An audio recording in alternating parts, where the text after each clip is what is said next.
What's up, YouTube, and welcome back to another episode of Fan Takes.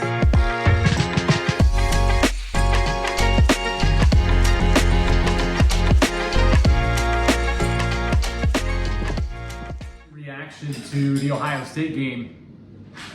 Spent the day over at my brother's with my twin brother and my older brother. We've got about 7 kids between the 3 of us. It was a good time. And I was talking with them after the game, and we were just, as fans, we can absolutely overreact. And I know I wanted to, and they certainly were. I heard from my twin brother, they're going to lose 2 games this year. I heard from my older brother, they're going to lose 3 games this year.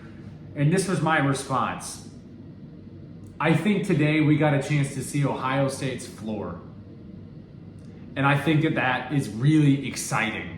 Because their ceiling, I think we saw maybe 80% of the potential of this team today. I'm sorry, 20% of the potential of this team today. So there's still 80% of what I think they're capable of, maybe 90%, 95%. And they still scored 23 points. Now, obviously, it wasn't the prettiest of games, right? Taking a look at the box score, Kyle McCord went 20 for 33 for 60% for 240 yards. No touchdown and an interception. Now, granted, Marvin Harrison Jr. steps out of bounds. He thought he was pushed. Whatever. If he doesn't, that was a great ball. Busted coverage a little bit. Marv just beat his guy off the ball. But not the best of stat lines. I don't think that anyone expected him to light the world on fire. Let's not forget that this same Indiana team has a good handful of transfer students. And that transfer portal really changes the offseason for a lot of these teams to the point where they may have finished last year towards the end of the year is pretty irrelevant unless they're one of these top tier programs that kind of stays there, right? So if a team goes 3-9 or 2-10 or whatever it is, and they're a Power 5 school, chances are they're going to have a huge bounce back because they're going to have an exodus of players who don't want to stay, and they'll be bringing in players and resetting culture and such. So on the Indiana side of things, I think that might be, by the end of the year, one of the top 5 defenses in the Big Ten, if not top 3. Those 2 linebackers are heat-seeking missiles, and I thought that they were great, honestly. They gave Ohio State a lot of fits. Devin Brown only got the 1 drive, not what I was hoping to see.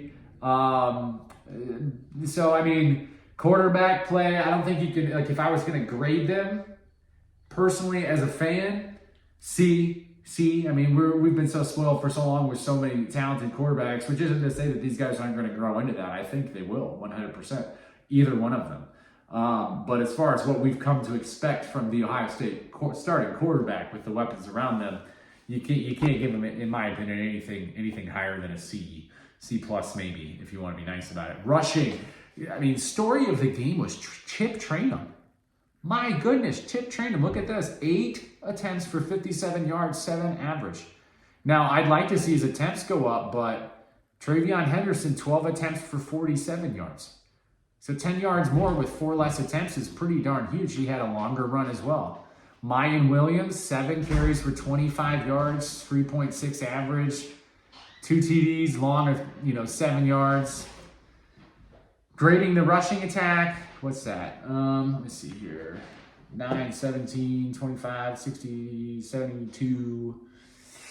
Yeah, I mean, it's a mixed bag. They didn't really have that great of a running day either. I think the little nugget out of the running back by committee is that I think Chip Trayanum might be the best of the 3 of them, the transfer. So that's exciting to see for sure.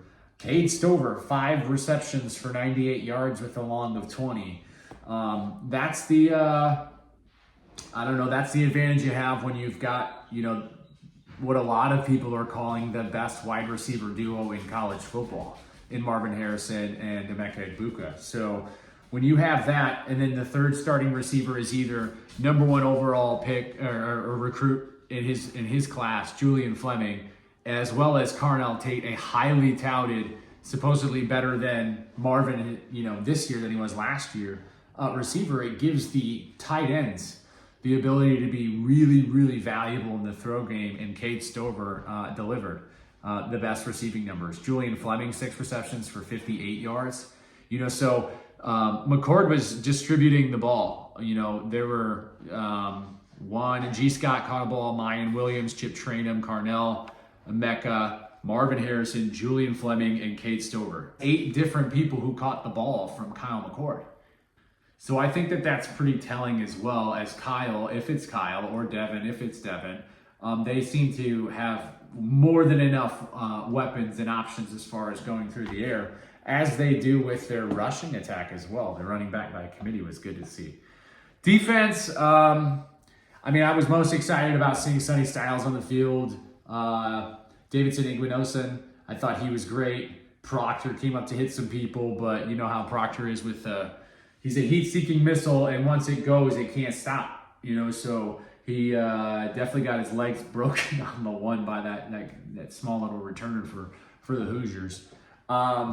Biggest thing about the defense, though, in my opinion, is 1 sack by Hero Canoe. 1 sack. 1. How does that happen? I don't understand. Maybe, I don't know. It's playing with less aggression when they saw that they were playing the triple option or whatever kind of interesting offense from Indiana that we saw. So maybe it put Ohio State on its heels and they were less aggressive. They certainly started to dial up the pressure in the second half. And when they did, I thought they'd end up with more than just the 1 sack by the end of the game. But that's concerning. I'm sorry, that's concerning. They're going to play much, much better teams, much, much better offensive lines. And the team up north has, 2 years in a row, the Joe Moore Award-winning offensive line. So that's kind of worrisome. That game's at the end of the year, and they have so much time to figure out who the solid 4 are, and the 2s behind it, and the rotations, and who deserves the most snaps, and really just getting better, right, in general. But 1 sack is concerning, for sure. Outside of that, like I said, I think it's a floor performance for Ohio State. Week 1 on the road. The last 2 seasons, they've trailed on the road at halftime and blown the teams out in the second half, but they didn't have C.J. Stroud behind center today. I think that's really the difference, as far as probably a 14-point swing there. This could have been a 37 to 3-point, 40 to 3-point game, I think, if you had C.J. Stroud back there. So that's just going to take some time. Fortunately, they have, over the next 2 weeks, some pretty easy competition to kind of iron out the wrinkles a little bit and really get humming before the Notre Dame game. It's going to be interesting to see who the starting quarterback is for Notre Dame. I still believe, if given the chance, that Devin can win the job from Kyle, but there's no guarantee. You only got to see a blip of Devin today in live action bullets. I don't think that it really said a whole lot about whether he was or was not truly in competition with Kyle. But in the same token, Kyle's stat line isn't gaudy either. So tons of areas of to improve upon, which is great. You never, in my opinion, unless you're the defending national champion, I think that you don't want to be a finished product week 1. I think it's okay that they had the performance that they had, because again, we know that there is easily 40, 50, 60, 70, 80% more in the tank for our leading receiver to be Cade Stover, our leading rusher to be Chip Trainum, and for our quarterback not to throw a touchdown pass and still win by 20 points, hold Indiana to under 3 points, or up to 3 points. Can't say about that.